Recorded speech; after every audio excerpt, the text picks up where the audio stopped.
Hello everyone, welcome back to the Analyst by Vajiram and Ravi, dated 1st September 2025. Today again we will be discussing some important topics that has appeared in today's The Hindu and the Indian Express newspapers, which are very relevant for your examination. In the initial two articles, we have included two mains practice questions which will be highly relevant for your upcoming mains examination. So in the first topic, we'll see various economic opportunities that India has, particularly in the backdrop of ongoing tariff tensions. In the second topic, we'll try to understand various aspects of federalism in India, especially in the context of ongoing debate surrounding the restoration of statehood of Jammu and Kashmir. Then in our simplified section, we'll take up 5 articles and we'll try to explain them in simplest language possible to enrich your understanding of the newspapers. Additionally, we have also incorporated some prelims pointers which is going to be very crucial for your upcoming prelims and mains examinations. So have a look on them also and stay tuned. So let's start with the first topic, that is India's economic churn, the nectar of growth.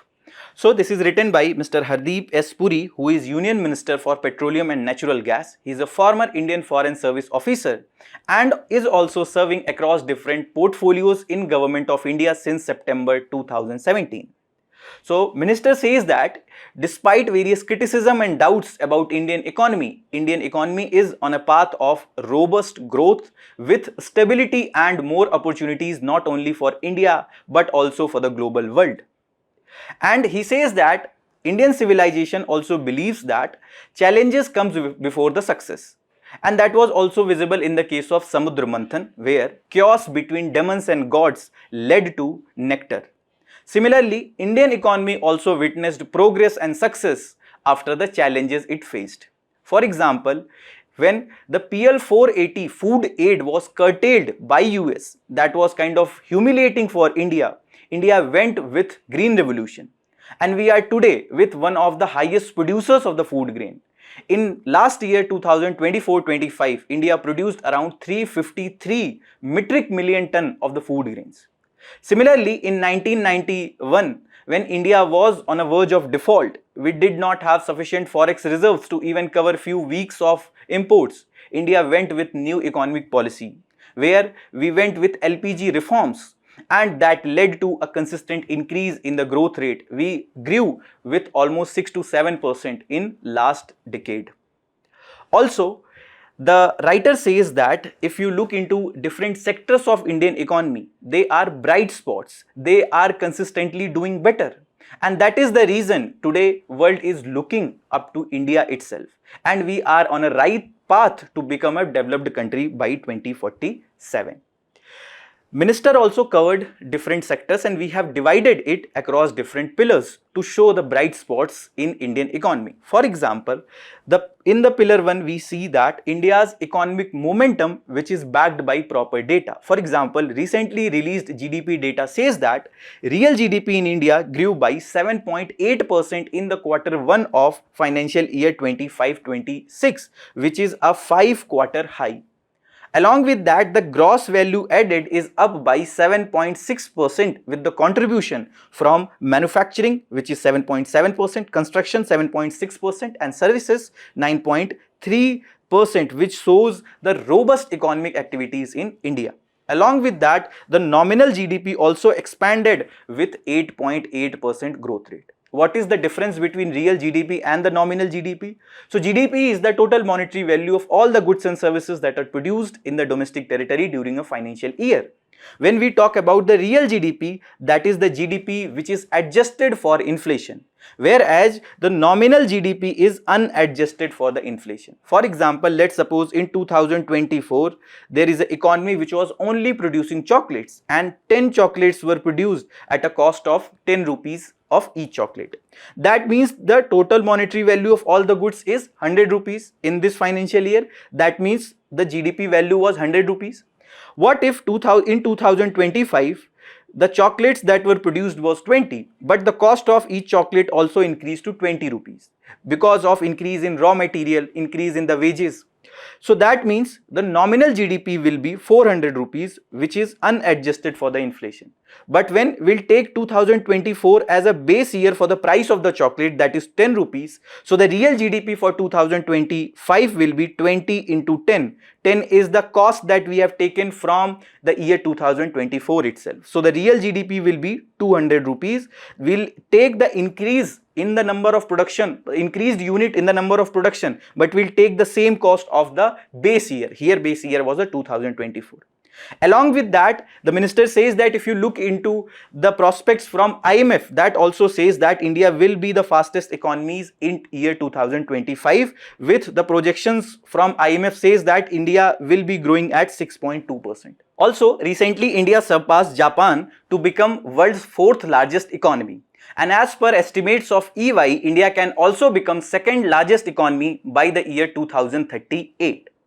Also, the global credit rating agency S&P raises India's rating after 18 years. In year 2007, they have raised India's rating to BBB negative, and now India's rating is BBB, which is an improvement from the earlier stance. That shows that India is on a path of fiscal prudence. Indian economy is much more stable as compared to global peers. And when we have seen an improvement in the credit rating of India, that will also help us in bringing down the borrowing cost. That will also help us in bringing much more investment in the form of increased FDI and FIIs. Also, the second pillar is inclusive growth, lifting millions. The growth that we are witnessing is not just about the numbers, rather it is leading to qualitative improvement in the life of the people. It is ensuring that basic necessities of the people are getting fulfilled. For example, as per the data from Multidimensional Poverty Index 2024, which is released by Niti Aayog, that says that from 2013-14 and 22-23, 24.8 crore people are out of multidimensional poverty in India. Also, India ensured delivery of basic services at a much greater scale, be it in the form of bank account, which was ensured by Pradhan Mantri Jan Dhan Yojana, which was launched in year 2014 and which was a flagship scheme to ensure financial inclusion. And you can see the achievements of this scheme, that up till 20 August 2025, more than 56 crore bank accounts are opened with a deposit of more than 2.65 lakh crore. Also, 55% are women beneficiaries in the Pradhan Mantri Jan Dhan Yojana, and 67% accounts are in rural areas. There are certain other benefits under this scheme. For example, overdraft facilities is given under this scheme. And with this Jan Dhan account, which was a zero balance account, but because there was no mandatory provision that the customer will have to maintain a minimum amount of balance, which is generally kept as one of the important criteria in certain other accounts. But Jan Dhan accounts, there was no such criteria to maintain a minimum balance. Also, because of this Jan Dhan account, we ensured that with the help of that JAM Trinity, that is Jan Dhan, Aadhaar and Mobile, it ensured seamless direct benefit transfers and also the subsidy transfers, and it was also one of the foundational elements of the Digital India. So, as Minister also said that because of the certain challenges which was posed by the COVID-19 restrictions, India also went with the digital revolution, improvement in the digital platforms, digital public infrastructure, be it in the form of Aadhaar or the Jan Dhan, etc. It was kept at, or it was expanded at much larger scale after the COVID-19. And this is visible from the data. If you look into the data of the direct benefit transfer, that 45 lakh crore worth of direct benefit transfers happened through the DBT. And if you count 1 lakh every minute, it would take around 833 years to complete, and this is the data of last 11 years. Some of the major schemes under the DBT are, for example, Pradhan Mantri Kisan Samman Nidhi Yojana, PM Kisan, under which 6,000 rupees is given to the land holding farmers in 3 equal installments, or Manrega wages are also being given to these peoples with the help of JAM Trinity, which has helped in addressing the leakages and the corruptions. Also, clean cooking fuel. With the help of Pradhan Mantri Ujjwala Yojana, over 10 crore households now cook with the LPG that has replaced the smoking chulhas. Earlier, these women who were cooking food, because of the lack of availability of the LPG cylinders and LPG stoves, they were cooking fuel with the help of firewoods. So there was lot of time that they were wasting for collecting firewood. Plus, there were various respiratory diseases that they were getting because of the smoke that was coming out of that firewood. So with this scheme, we have addressed various problems, be it the respiratory diseases or the time that was getting wasted for collection of the firewoods. Because of that, women will now be able to participate much more in the employment areas. Also, the health cover. World's largest health cover scheme is Ayushman Bharat scheme, under which in last 11 years 9+ crore free treatments were done under this Ayushman Bharat Yojana. Also, if you look into the tap water connection with the help of schemes like Jal Jeevan Mission, 15.6+ crore tap water connections were ensured to the people, which is helping in proper potable water supply. Also, the direct benefit transfers has empowered the individual choices with reduced leakages. Next pillar is energy security, the backbone of growth. India is third largest energy consumer, fourth largest refiner, plus India is the fourth largest LNG importer. 25% penalty was levied on India. Why? Because we are importing crude oil from Russia. And the crude oil that was available at the cheap prices after the Russia-Ukraine war started. India is fourth largest refiner, means whenever we are getting the crude oil at cheaper prices, after refining we are also selling that at much cheaper prices. That means we are not only ensuring our energy security, but we are also ensuring global energy security. Plus, if you look into this data that India is the fourth largest LNG importer, guess what, which is the biggest LNG supplier to India? First is Qatar. And which is the second biggest supplier of LNG to India? That is US, which surpassed UAE in year 2024. So with these kind of tactics, when there will be certain restrictions which will be imposed on the import of crude oil from Russia, there may be a case that India may increase the import of LNG from the US. So there are a lot of tactics that keep going on in the global trade. Also, refining capacity that is now at around 5.2 million barrels per day, targeting 400+ million tons per year by 2030. That shows the efficiency that we have achieved. Also, if you look into the energy demand outlook, demand is going to double by 2047, and it will also drive around 25% of global incremental energy demand. And if with this improvement in the productivity that we have witnessed, we will be one of the biggest suppliers of the refined oil in the global markets. Next is energy security strategy. That is, exploration acreage was 8% in year 2021 and it increased to 16% in year 2025, almost doubled. What is exploration acreage? It is the area that is designated for exploration by the private companies for various oil, gases and certain other hydrocarbons. And target is to increase it to 1 million square kilometer by the year 2030. Because when we are increasing the area for the exploration, that means that we are to some extent decreasing our dependency on the imports, because with the exploration our production might also increase and the dependency on imports will reduce. 85% of India's oil and gas needs, we are dependent on the imports itself.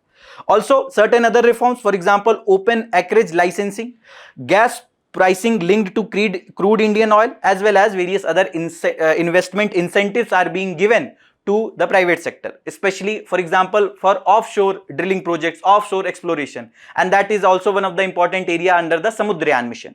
Under this open acreage licensing policy, it is the private sector which is determining the area that would be kept for the auctions, okay, and the government is providing access related to the data or the repository of these acreage areas, and private sector is determining that which is the area that should be kept for the auction, and after that auction happens.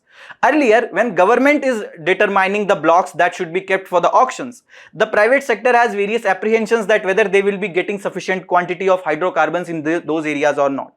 But when the private sector in itself is determining, the auction is becoming much more successful. Also, this HELP policy of the government, which is Hydrocarbon Exploration and Licensing Policy, which replaced the earlier NELP, which was the new exploration and licensing policy. Under the HELP, government is taking some amount of the revenues of these companies, not the profits, because under the NELP, government was taking a share of the profits of these companies, and in that case, government also has to ensure the audit of these companies to ensure that whether the companies are sharing proper profits from the profits that they are getting after deducting conducting the various expenses. But now with the revenue sharing model with the government is getting much more money, plus now the burden of the paperwork etc. has also reduced. Next is energy transition, fossil to future. The ethanol blending, which was 1.5% in year 2014, increased to 20%, and which actually helped us in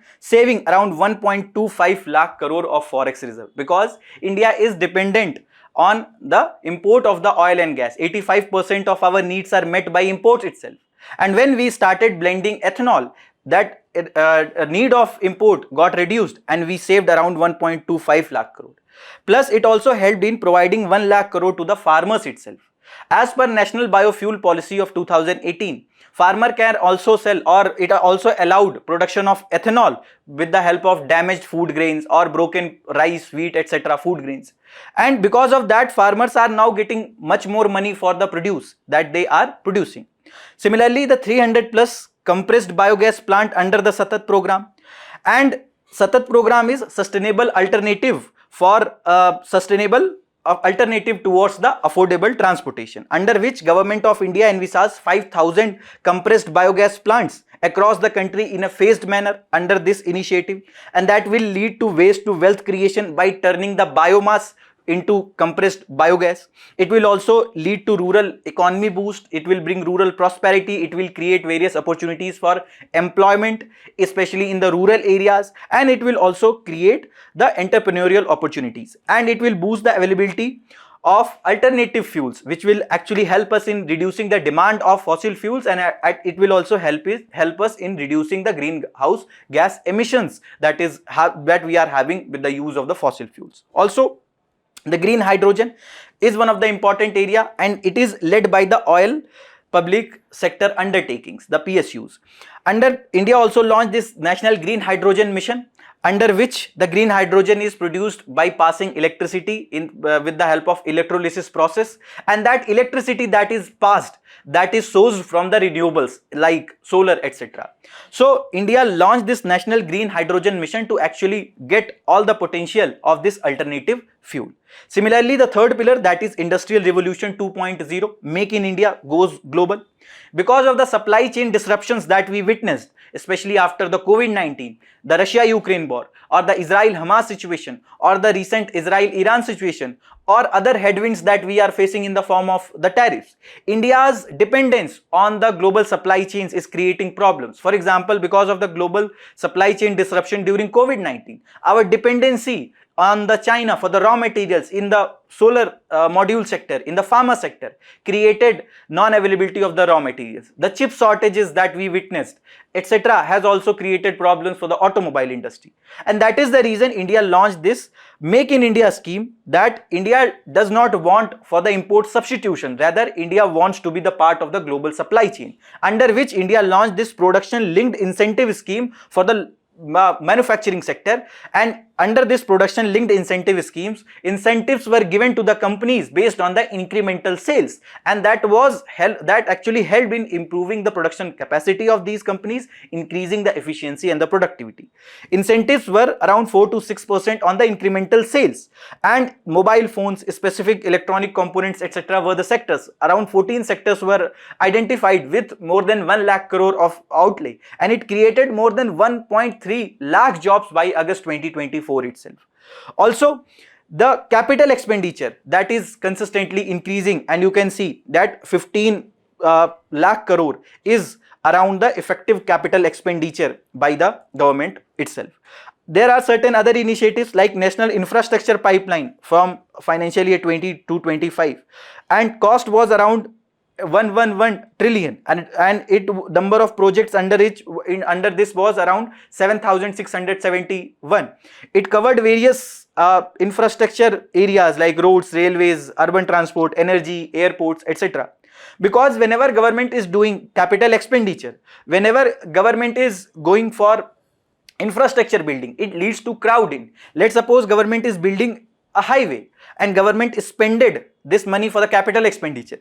The private sector will also come with the hotels, they will also come with certain other industrial complexes. They will come with the educational facilities, hotels, etc. So what we are seeing, what we are witnessing, that with the capital expenditure, with the investment by the government, with the expenditure by the government, private sector is also spending, and that is creating more jobs, that is leading to more economic growth. Similarly, the Startup India scheme was launched in year 2016 to build an ecosystem of innovation and entrepreneurship, to support the employment initiatives as well as economic growth. And there are more than 1 lakh startups who took benefit of Startup India program. It also helped in creating the number of unicorns that India has. As of now, there are more than 100 unicorns in India. Similarly, Stand Up India scheme was there, which provided support to women entrepreneurs and certain other entrepreneurs from backward classes. However, there are certain concerns for India also. For example, the growth momentum has slowed. Before the 2008 economic crisis, India was growing to around 8 to 9%. However, the average GDP growth rate per year is now around 6%, and which is much lower than the pre-2008 economic crisis. Along with that, we are lagging much behind China. For example, China took only 4 years to double its economy. In year 2004, it was around 1.9 trillion, and in 2008 itself it became $4.6 trillion economy. If you look into the India's data, we were around $2.1 trillion in year 2014, and we will become around $4.1 trillion economy by this financial year end. We took around 21 years, we will be taking around 21 years to double our economy. That shows the various issues that are there in the economy. For example, the trade weakness that is there. India's share in the global exports, that is just 1.8% in the goods, and that is just 4.5% in the services. When we talk about the GDP growth rate, and when we see it based on the expenditure method, there are 4 components. One is the household consumption expenditure, then there is private investment, and then there is government spending, and then there is net of export, that is export minus import. If our export will improve, that will also contribute significantly to our GDP growth rate, and which was the case for China, that they ensured that their products become competitive at the global market. Their products were very cheap, and because of that they got various markets where they can sell their items, and because of that increased export potential that they harnessed, their GDP growth, the high GDP growth rate that they witnessed. Also, there are structural issues in the economy like protectionist policies that limit the competitiveness. To address that, the labor reforms were taken in the form of 4 labor codes, but still there is this lack of policy continuity. For example, GST rates, earlier it was multiple slabs, and recently on 15th August the Honorable Prime Minister said that the tax slabs of GST will be rationalized. But there are certain other restrictions in the form of FDI limit in various sectors like in space sector, etc. that limits the competitiveness. Also, the farm economy is in distress because of the climate change related issues, because of the low productivity, because of the land fragmentation that we witness, because of which mechanization cannot happen in a proper form, because of certain other inflation that is witnessed in the economy. And majority of the population is actually in the rural and the agricultural sector. Agriculture sector contributes around 16.1% in the GDP, and 46.1% is the employment contribution from the agriculture sector. So the contribution is of agriculture sector has remained more or less same itself. It could not improve significantly in last few years. So that shows the low productivity and the distress in the farm sector. Also, the manufacturing growth, that is around with a compoundable annual growth rate of 4.04%, and that again remains sluggish. And national manufacturing policy actually aim to increase it to 25% of the GDP. They want to increase this contribution to around 25%. And also the agricultural growth is slightly higher at 4.7% only. Economy is growing around 6%, 7%, but agriculture and manufacturing is not growing to in that sync. Means it is the services and certain other sector which is fueling the economic growth. And these sectors are not that labor intensive. When they are not labor intensive, obviously that means they are not, this growth is not leading to more creation of jobs. When jobs are not properly being created, that means people will not have sufficient money which they can spend in the economy. When they do not have proper money that they can spend, that is also leading to low household consumption expenditure. In India, if you look into this data, that is distribution in percentage of GDP by expenditure type, what was one of the major reasons why China saw a significant increase in the GDP growth rate? It was because of their increased dependence on the investment. In India, if you talk about the private consumption, that contributes around 60.3%, and private investment, that contributes around 30.8%, whereas in China, private consumption contributes around 39.1% and investment contributes around 41.3%. Government consumption in India contributes 10.4%, whereas it is much higher in China, that is 16.5%. Similarly, if you look into this data of exports in India, it is now contributing to 21.8%, and in 2023 the China's export contribution in their GDP was 19.7%. So the private investment has a significant greater contribution in China as well as the government consumption. Here, as of now, when repo rate was also decreased by the Reserve Bank of India, even then the private companies are not motivated to take loans and do investment in the economy. Why? Because they see that demand is not that good in the economy. That is also visible in the form of quarterly results that we are witnessing of these companies. When demand is not there, the private companies is of view that what will be the benefit of investing, what will be the benefit of increasing their production or increase in the production of goods and services. Why? Because there is no demand. They will have to keep those increased goods and services in their inventory. So because of these issues where the investment is not happening properly in the economy, we are seeing that moderate level of growth. Also, inequality and the human development, the skewed growth distribution that we have seen, 24% is the population that lives below the World Bank poverty line. In 2011-12, 27% were below the abject poverty line. Also, rising inequality, poor health, educational and the nutritional outcome. For example, as per the Oxfam inequality report, top 1% of India's population holds more than 40% of wealth. Similarly, the mismatch in the human capital, lack of proper skill sets, youth unemployment which is around 7%, and underemployment that remain high, that is also visible in the form of the people employed in the gig economy. It is around 7% in year 2021-22, and which is going to increase to around 23 million by the year 2030 as per a report from the Niti Aayog. And the poor alignment between the education and the jobs, lack of industry academia linkage is there, because industry demand machine learning, artificial intelligence, internet of things, whereas our curriculum is not updated. The universities or colleges are giving that education which will not lead to proper employment, which was also visible from the India Skill Reports 2025 data, which says that around 50% of the people are not employable properly because they do not have the proper skill sets that is needed by the industry. Similarly, when we talk about the energy, coal is still dominating. Coal share in the total energy production increased from 77% in financial year 23 to 79% in financial year 24. Despite a push by the government towards renewables, the production is still dependent on the fossil fuel and majorly by the coal.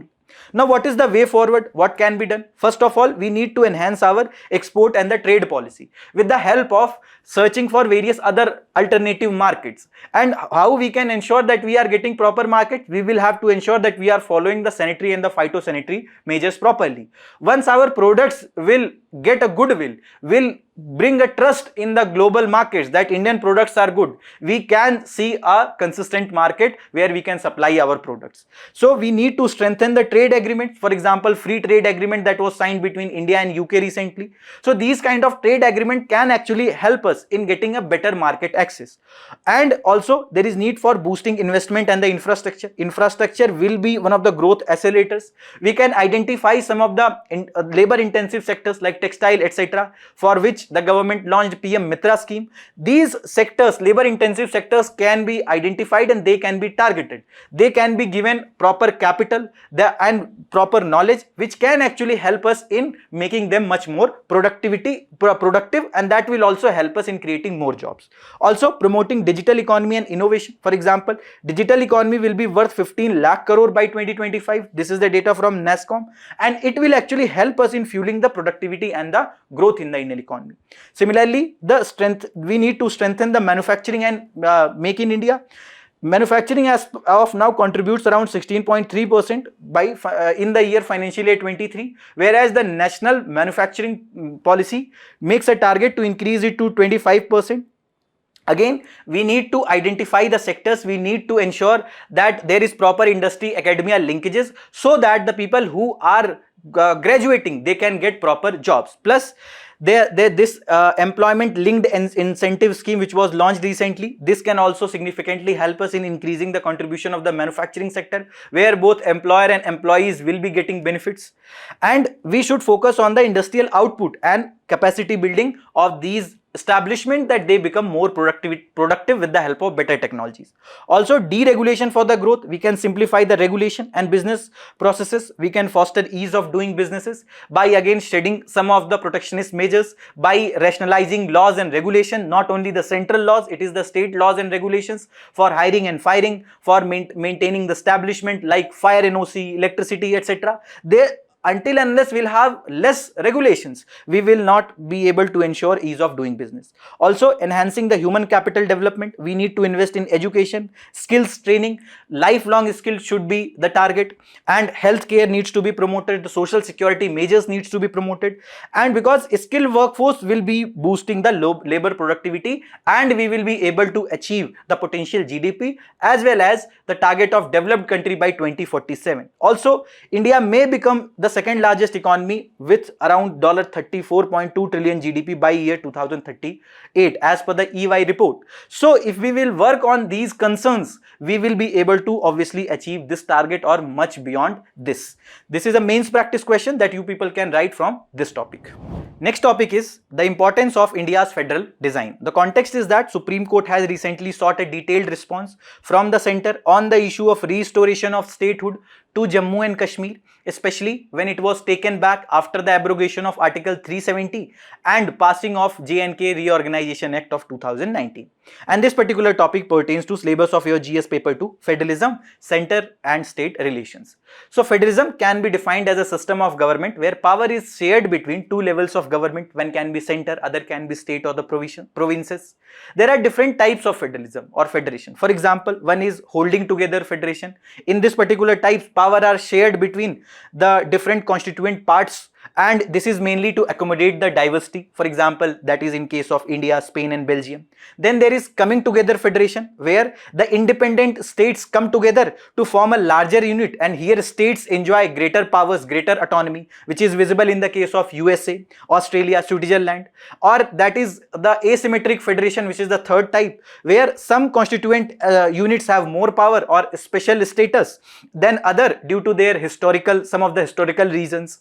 For example, that is in the case of Canada, Russia, Ethiopia, etc. Asymmetric federation is generally visible. In Indian constitution or in Indian context also, there are certain provisions that shows asymmetric federation. For example, Article 371, which provides certain special status to certain states and areas, or the representation of states in the Rajya Sabha, that also shows the asymmetric federation.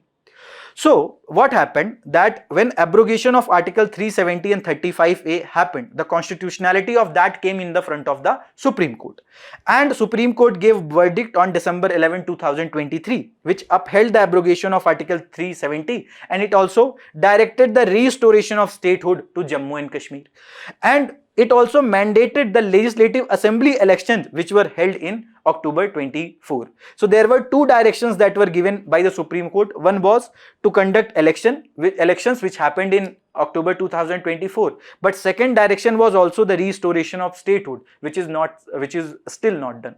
So there is a petition in the Supreme Court, Jahur Ahmad Bhatt versus UT of J&K, which is having the argument that delay in giving the statehood to Jammu and Kashmir is actually violating the rights of the citizen, and is also undermining the federalism.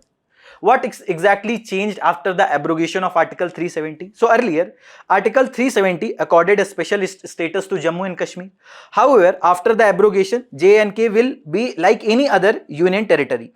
Also earlier, the J&K residents has dual citizenship of Kashmir and India, but now they are also having the same citizenship that a J&K residents will have single citizenship of India, under which is provided under the part 2 of the constitution. Also, the state assembly tenure was earlier 6 years, but again after the J&K Reorganization Act of 2019, which bifurcated Jammu and Kashmir into 2 union territories. One was the UT of Ladakh without assembly, and second was the Jammu and Kashmir UT with the assembly with more powers to lieutenant governor. Again, the Union Territory Assembly tenure will be 5 years. Earlier, J&K had its own flag, but now Indian national flag will prevail. And center's authority earlier was limited to external affairs, defense and finance communication. However, now center will be responsible for administrative as well as the local regulations. So, as per section 32 of J&K Reorganization of Act of 2019, the legislative power of assembly, they can make laws with respect to any matter that is enumerated in the state list for the whole or any part of Union Territory of Jammu and Kashmir. But it cannot make laws on any matter that is related to public order, police or any matter that is related to Union Territory that is given in the concurrent list of the Indian Constitution. Also, earlier the state assembly defined the permanent residents, but now Kashmiris won't need permanent residence certificate. Non-residents of J&K could not permanently settle in the state earlier, but now any Indian can settle there. Earlier, non-resident could not buy immovable property or they can acquire land, but now they can buy property, anyone can buy land in Kashmir. Earlier, Kashmir women married to non-Kashmiri would not inherit property, but now Kashmiri woman who is married to a non-Kashmiri can also inherit property. What exactly is the constitutional basis for the creation of the states? So, Article 1, which talks about the name and the territory of the union, that it says that India, that is Bharat, shall be a union of states. Interestingly, the constitution does not mention the term federation. And territory of India includes states, union territories and territories that may be acquired. For example, India acquired Goa and Sikkim. But again, this acquisition should be in line with the international law. For example, UN Charter is there. For example, we cannot forcefully acquire or we cannot conquest. All that should be followed whenever we are acquiring any territory. And then Article 2, which talks about admission or establishment of new states. Parliament can admit or establish new states into the union. It may also set terms and conditions for each admission or establishment. Then we have Article 3, which talks about that Parliament can form new states or alter area, boundaries or names of existing states by law. This is done time and again for the reorganization of states, the carving out various new states. For example, from Andhra Pradesh, Telangana was carved out. Also, separating territory from any states, uniting two or more states, uniting parts of states, merging territory with a part of the states. For example, recently the Daman and Diu and Dadra and Nagar Haveli were merged. Also, bill must be introduced in either house of parliament only on the president's recommendation. The prior president's recommendation is must for such a bill which is either changing or altering boundary, etc. Also, if the bill affects area boundary or name of state, the president must refer it to the concerned state legislature for its view within the specified time. However, president is not bound by the view of that state assembly. Also, it only requires an ordinary law, that is simple majority in parliament, that will be sufficient, that is 50% of present and voting. And when we talk about Article 4, laws under 2 and 3, laws under section 2 and 3 can include changes to first and fourth schedule. First schedule which talks about the union and states, and fourth schedule which talks about the sharing of the seats or the representation of states in the Rajya Sabha. And such laws are not considered constitutional amendments. However, there was this particular case, Berubari Union versus Union of India 1960 case, where first time the enclaves that were exchanged between India and Bangladesh. In that case, this was the question in front of the judiciary, whether there is need, whether under the constitution, under Article 3, we can also cede some part of our territory. In that case, judiciary said that, Supreme Court said that, for ceding any territory, we need constitutional amendment. Now, interestingly, you can see under Article 3, there is no provision that is mentioned that we can make union territory out of any state. We can change its status or not, that is not clearly mentioned in the Article 3 of the Constitution, which is one of the major argument given by the critics. There are certain challenges associated with change of this state to union territory. For example, the challenge related to constitutional legitimacy, because Article 3 doesn't authorize such a change, and especially the permanent change from a state to the union territories.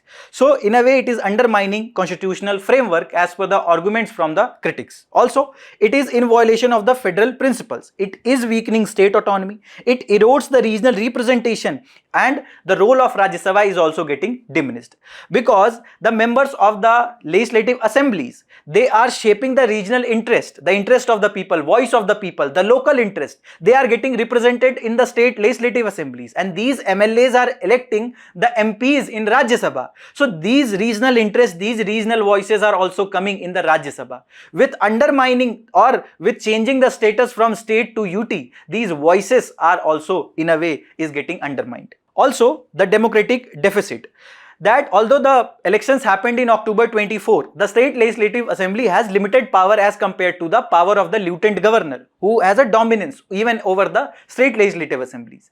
But in a democratic country like India, people are supreme, and it is their voices which are getting represented in the state legislative assemblies. I will tell you an example. For example, when Pahalgam attack happened, after that there were various security meetings that took place. In that case, the state legislative, the UT of Jammu and Kashmir was represented by the lieutenant governor, and in majority of the meeting it was chief minister who was not called in that meeting. So lieutenant governor is someone who is not elected by the people. Obviously, we have certain security complications for which we need the UT status, so that we can address the security complications, we can take security measures properly without the need of the due clearances or coordination from the state government. Also, this security versus the autonomy dilemma, that security concern that is cited, the government may cite this security concern to delay the restoration. However, this prolonged control of the union without the democratic accountability can actually alienate citizen, which can alienate the people of valley, and it can also affect the governance legitimacy. That governance is not being done by the representative of the people, rather by an executive who is appointed by the union government. Also, that it is setting a dangerous precedent, that tomorrow it is creating risks for smaller states, that is that their statehood might also be turned into UT, so that central government will have more powers. Also, it is a politically sensitive issue, that tomorrow it can create a ripple effect for changing the status of various other states to UTs. Also, this dangerous precedent, which is creating challenges for the federalism, also is against the basic structure of the constitution also. For example, in SR Bommai versus Union of India 1994 case, Supreme Court said that the federalism is also part of the basic structure of the constitution. There are certain other challenges related to the federalism. For example, regionalism, rise of regional parties. For example, SBSP in Uttar Pradesh, the demand of linguistic, ethnic and religious groups. For example, demand of reservation to Maratha people in Maharashtra. Autonomy and secession call, which is witnessed in the demand of Gorkha land, Bodo land, or in the Marathwada region. The division of power, where there is center state power imbalance. Under the 7th schedule, center has greater powers, they have a power dominance, even they have greater power over the concurrent list. Also, the precedent rule, which can be imposed based on the report of the governor itself, and time and again it has been in controversy, and Supreme Court restored life of various state assembly, which was witnessed in the case of Uttarakhand, Arunachal Pradesh, etc. If you look into this map, the states like Uttar Pradesh has seen precedent rule to almost 10 times, and more or less every state has seen precedent rule once or more than once. Then governor's role, the controversial role of governor, who is called as the agent of center. For example, under Article 200, governor has the power to give assent to the bill. He can give assent to the state bill, which bill is the draft legislation which when duly enacted becomes an act. So the governor can give assent to the bill, or he can withhold the assent. If he is giving the assent, bill will become act. If he is withholding the assent, then bill will become dead. He can send it for the reconsideration by the house, or he can reserve it to be consulted with the president. Now, in the case of Tamil Nadu, the state government alleged that the governor is literally sitting on the bills and he is not taking any decision on those bills, which is creating a policy paralysis. So because of these issues, it is creating fissures, it is creating problems between the center and state relations. Also, the absence of fiscal federalism, the discretionary fund distribution, the state dependence on the grants from the center, the loans, limited taxation powers, as well as issues related to GST compensation cess. For example, as per the 15th Finance Commission, the state's share in the divisible pool was 41% and 1% was given to the J&K and UT of Ladakh. So that means only 41% is the effective share that the states are going to get as per the 15th Finance Commission recommendations. Plus, the states which are impacted by floods, natural calamities or any other disaster, they are again dependent on the center itself for the funds. And again, there is lot of controversy with regard to the politicization of these funds as alleged by different state governments. Also, because of the low revenue by the central government, because of the decrease in the economic activity that was witnessed, there was delay in giving GST compensation, which was GST compensation to states, which was promised by the central government after the implementation of GST since 1st July 2017. Also, the unequal representation, the disproportionate state seats in the parliament, unequal influence on the national policy. For example, UP is getting 31 seats in Rajya Sabha, whereas Sikkim is getting only 1 seat in Rajya Sabha. Similarly, Lok Sabha seats are also different as per different states. Then the centralized amendment power. Parliament controls the constitutional amendments. Generally, the state do not have, they cannot initiate any constitutional amendment. Also, states are majorly sidelined, and in some of the cases where the constitutional amendment will also impact the federal principles, only their view is taken, only it is referred to the states, and which is witnessed in the case of Article 370 abrogation or increase in the BSF jurisdiction. There are certain other issues, for example, use of central agencies like enforcement directorate, use of CBI, etc. has already created various tensions. Recently, 130th constitutional amendment bill is kept on the floor of the house. Again, that puts certain restrictions on the chief ministers or the state ministers who will be jailed. There are apprehension of the state governments that this can be used against the state governments. So these are certain challenges with regard to the federalism between the center and the states. There are certain recommendations by various committees and commissions. For example, ARC, that is Association Administrative Reform Commission. The first Administrative Reform Commission was chaired by Morarji Desai, and later it was succeeded by K. Hanumantaiah. And second ARC, that is Administrative Reform Commission, was chaired by Virappa Moily. So first ARC says that there can be tax devolution increase with regard to states. We can strengthen the local bodies. There can be more subjects that can be given to states where they can levy taxes. Also, we can limit the center control. Similarly, we had the Raj Mannar committee that said that residuary power should be given to the states. There should be a permanent finance commission to decide the devolution of funds. And one of the major issue with the finance commission, that their recommendations are not binding in nature. Also, we can scrap Article 356, 357, 365 related to the precedent rule. Also, all India services that is provided under Article 312, they can be abolished because here the center has a greater role. Also, we can replace the planning commission that was already replaced, and it has been replaced with Niti Aayog, which give more representation to the states. Then the Sarkariya Commission, who said that governor should be appointed after consultation with a state chief minister or certain other people like Vice President of India, Speaker of Lok Sabha, and a fixed 5-year term. Also, limit the Article 356 use, define what exactly is the concurrent list. Also, the prior state consultation on the legislation on the concurrent list, and the formula based grants with the objective criteria so that there is no allegation of the politicization. Also, coordination for the state borrowings and especially the borrowings outside India, and promote the regional languages to actually address the linguistic demands. Then the Punchi Commission that said that there is need for National Integration Council, amend Article 355, 356. Governor appointment should be done by a committee, plus removal should be only done by the legislature. Also, regulate the union treaty power, clear chief minister appointment guidelines so that the discretionary power of governor is limited. These are the certain recommendations that can be written. Now, what is the path ahead for the Jammu and Kashmir statehood? First of all, there can be time-bound roadmap for statehood. Whenever a statehood is being taken back, there should be a clear timeline that within which time that will be given back. Also, there is need for the compliance on the Supreme Court directive, because because if we are not complying, in a way we are also leading to going for the contempt of court. Also, strengthen the democratic institutions like empowered elected government. Full legislative powers should be extended to the state legislative assembly. We can curtail the power of the lieutenant governor because he is not elected by the people, he is not representing people.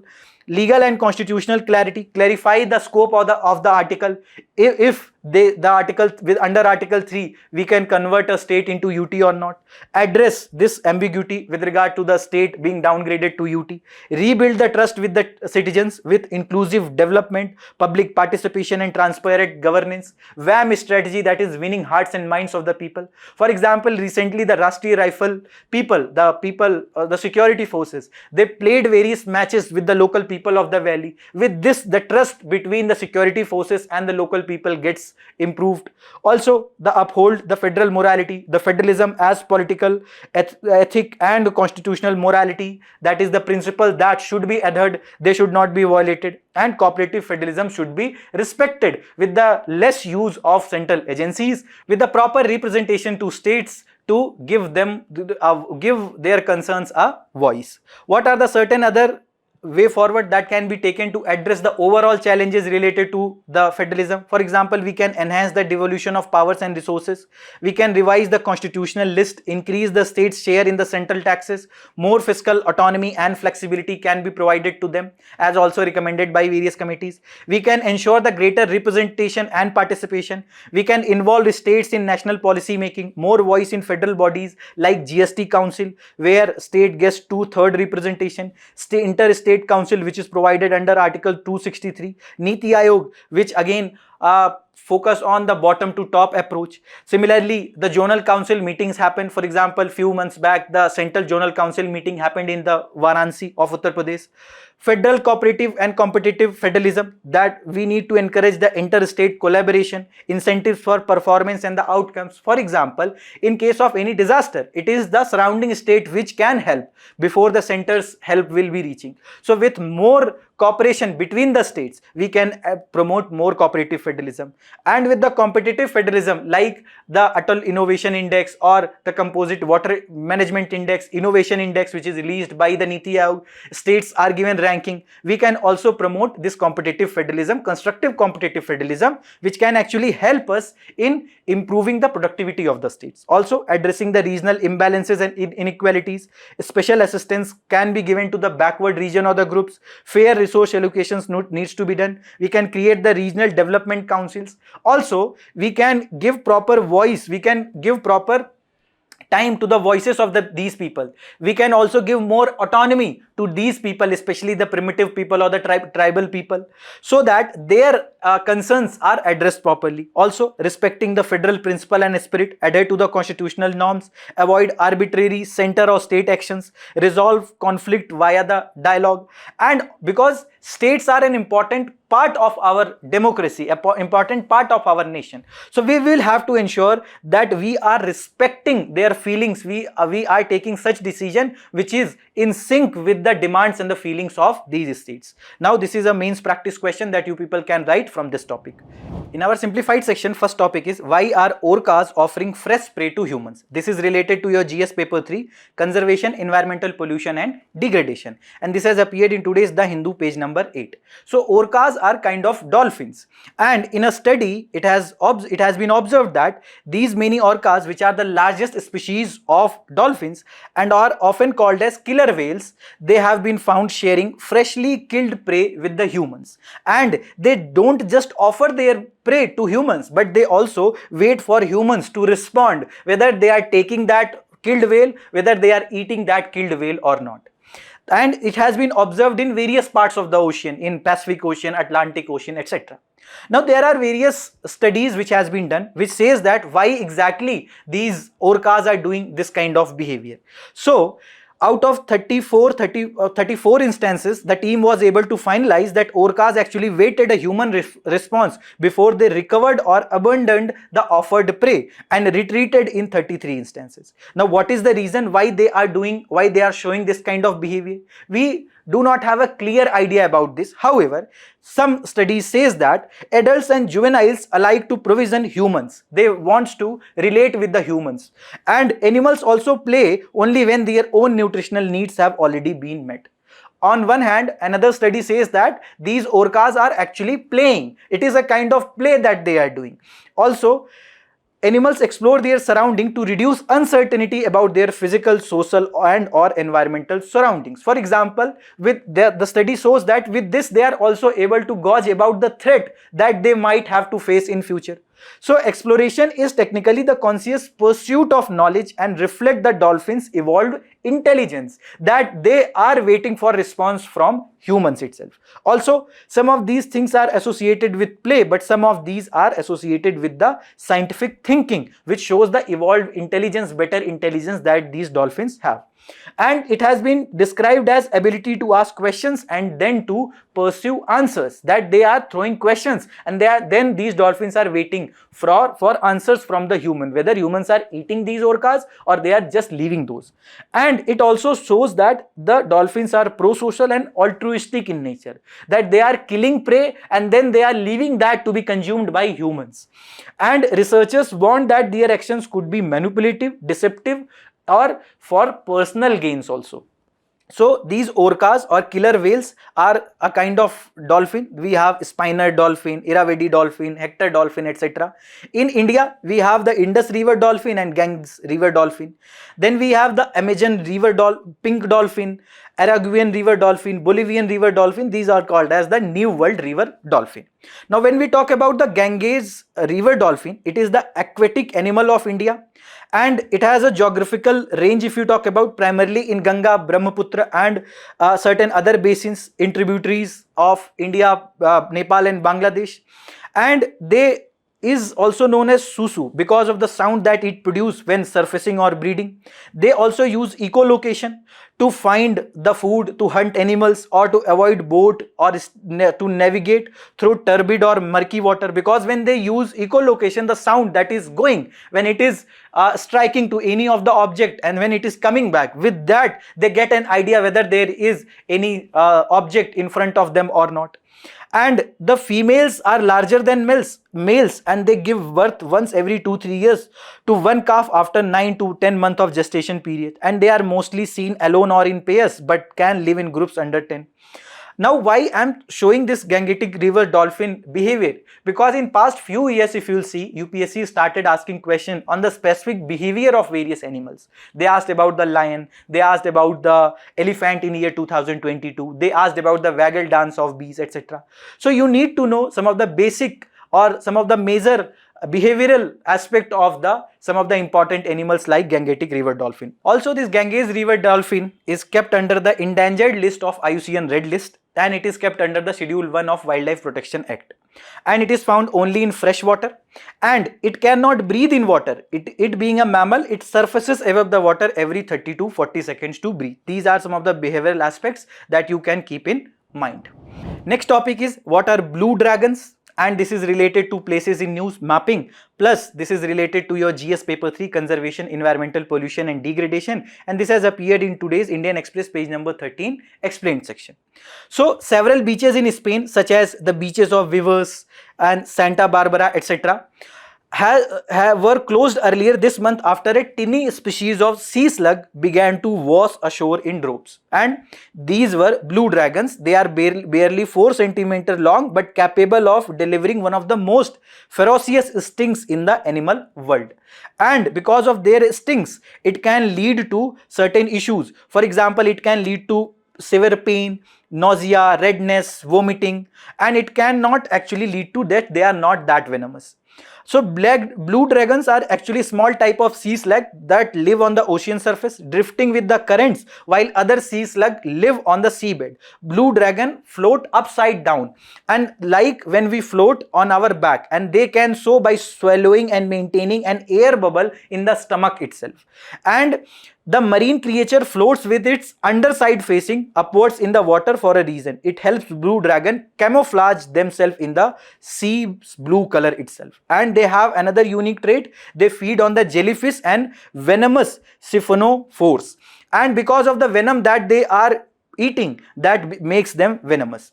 Now, generally, they are found in tropical water, but what we are witnessing with the climate change, the temperature of Mediterranean Sea is also increasing. With increase in Mediterranean Sea temperature, they are generally witnessed in those areas also. And the scientists suggest that the blue dragon arrival could be linked to rising Mediterranean temperature.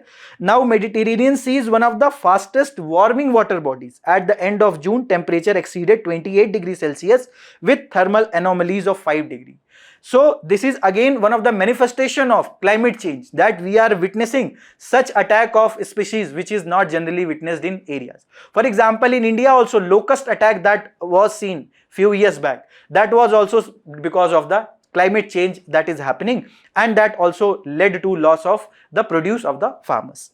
Now, if you talk about the Mediterranean Sea, the UPSC has already asked one question related to the bordering countries of the Mediterranean Sea. So, we need to know the bordering countries of the Mediterranean Sea. There is a trick that you can remember that you can use to remember the bordering countries of the Mediterranean Sea. For example, for European part, the trick is gift BAMS MSC. That means we have the Greece, Italy, France, Turkey, Bosnia, Albania, Montenegro, Slovenia, Monaco, Spain and Croatia. Gift BAMS and MSP for Europe. Then for African country, the trick is metal, okay, where it is Morocco, Egypt, and then you have the Tunisia, Algeria and Libya, okay. And then for Asian part, we have the SILCY, Syria, Israel, Lebanon and Cyprus. That you can remember. These are the 21 countries that borders the Mediterranean Sea. With the help of which you can answer this question. Please answer this question in the comment box. Next topic is unified lending interface to be a big boon for AI players in the financial services, and this is related to your GS paper 3, banking sector and non-banking financial companies, and this has appeared in today's Indian Express page number 11. Let's first try to understand what exactly is unified lending interface. So it is a digital platform, like we have the unified payment interface UPI for the payment, that provides customers financial and non-financial data at one place with the objective of providing frictionless tailored credit.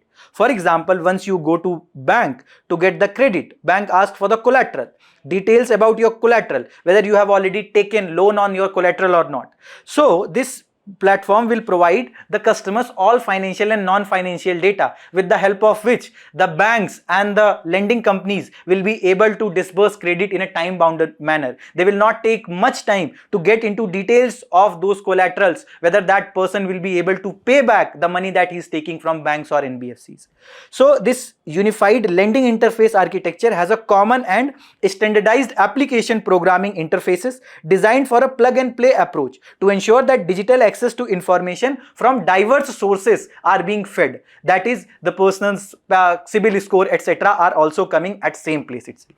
The benefit is that it enables borrowers to get benefit of seamless delivery of credit. It will reduce the turnaround time for credit appraisal. For example, once you apply for the loan, banks take some time to process that loan. They verify the information, they check your CIBIL score, they check whether there was already some loan taken on the collateral or not, whether you have already paid some loan that you have taken, whether you have defaulted on some EMIs or not. All that data will be checked by bank, and then they will process your application. So here all this information will be given to these lenders in a time, and they will be able to take decision in a time bound manner.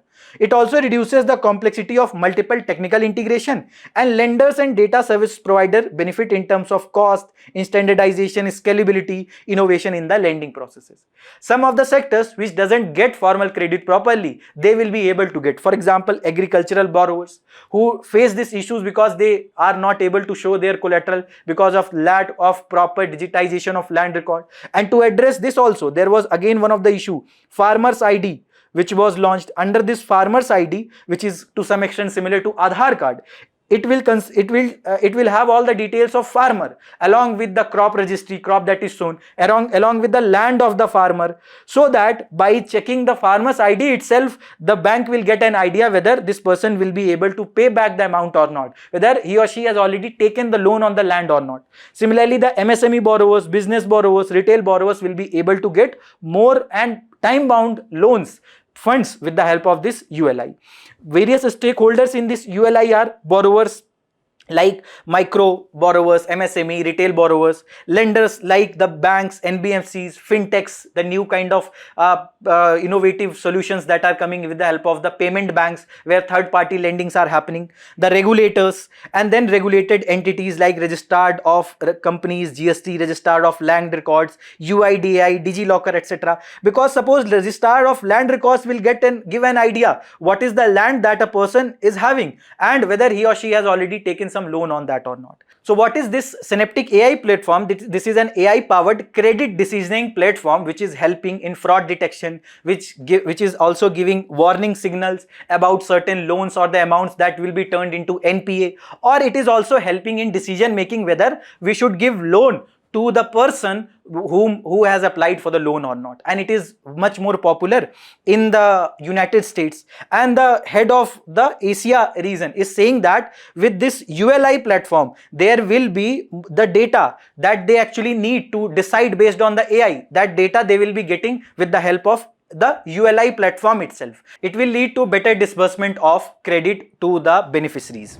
Next topic is that NGO with the name Educate Girls wins the Ramon Magsaysay Award, and this is related to your GS paper 2 education, and this has appeared in today's The Hindu page number 1. So what is this Ramon Magsaysay Award? So Ramon Magsaysay was actually the 7th president of the Philippines, and it was established, the foundation, Ramon Magsaysay Foundation, was established in 1957 and first awards were given in 1958. And to honor the outstanding work in government, public services and social reform in Asia, this Ramon Magsaysay Award is given. It is also often called as the Nobel Prize of Asia, and it is presented by this Ramon Magsaysay Award Foundation, awarded to individuals and organizations with extraordinary public services that contributes across Asia. For example, the Ravi Kumar got, Arvind Kejriwal was also one of the person who got this. Earlier Vinoba Bhave also got this Ramon Magsaysay Award. Original categories were government services, public service, community leadership, journalism, literature, creative communication, art, peace and international understanding, emergent leadership under the age 40. This was till 2008 from 1958. From 2019, no fixed categories except this emergent leadership categories, which has been consistent since the starting of this award. And award actually includes certificate and a medallion bearing the Ramon Magsaysay's image.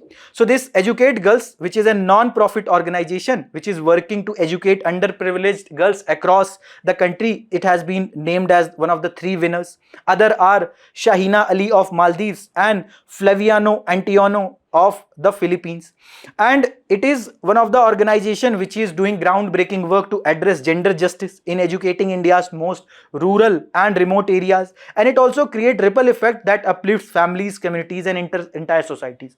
For example, as per the data of NFHS also shows that if women will be empowered, if they will be educated, they will be employed, they will be investing more on the nutrition, which will help us in addressing issues of malnutrition, anemia. For example, 53% of women are anemic in nature. Plus, when women will be empowered, they will be investing more in the family welfare. And they started in Rajasthan, educating girls, identified the neediest communities in terms of girl education, brought unschooled or out of school girl into classroom and worked to keep them there until they were able to acquire credential for higher education and gainful employment. So they are not only focusing on primary education, rather they are focusing on whether they are getting proper credentials and whether they are getting higher education and gainful employment or not. And it is the first Indian non-profit organization to get this Ramon Magsaysay Award. The other 2 people, for example, the environmental activist Shahina Ali is there. Then the person from Philippines who actually got the fame for opposing the former presidents in famous drug war, which led to widespread human rights abuse. So this is the basics about this year's award. Next topic is that Army holds the exercise in Arunachal to test the combat readiness. This is related to your GS paper 3 defense, and this has appeared in today's The Hindu page number 14. So the exercise name is Yudh Kaushal 3.0 is conducted by the Indian Army, which is an high altitude exercise in Kameng region of Arunachal Pradesh, and it was mainly to show cause the preparedness for next generation warfare in extreme Himalayan condition. The warfare that involves drone, new technologies, etc. And under this large scale maneuvers with drones, surveillance, precision strikes, real-time target acquisition, air, littoral operations and synchronized battlefield tactics were used. Also, it is operational debut of newly raised Ashni platoons, which is designed to integrate the advanced technology with traditional combat skill for decisive battle advantage. For example, integration of certain drone systems and certain other short-range missile systems. And the exercise also marked the active participation of Indian defense industry, reflecting the push for indigenization. And it also reinforced the forces shift towards the multi-domain operation and adoption of emerging technologies. And these are certain other exercises which are important for your prelims examination. For example, this was one of the questions that was asked in prelims 2024. That was about exercise Mitra Shakti, that it is between India and Bangladesh. This statement was incorrect. It is between India and Sri Lanka. By eliminating option 1, you can get the answer of this question, that is 2, 3 and 4.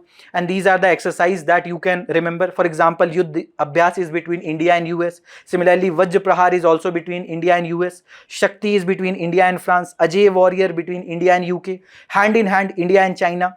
Mitra Shakti, India and Sri Lanka. Surya Kiran is between India and Nepal. Malabar exercise is between India, US, Japan and Australia. Quad countries are there.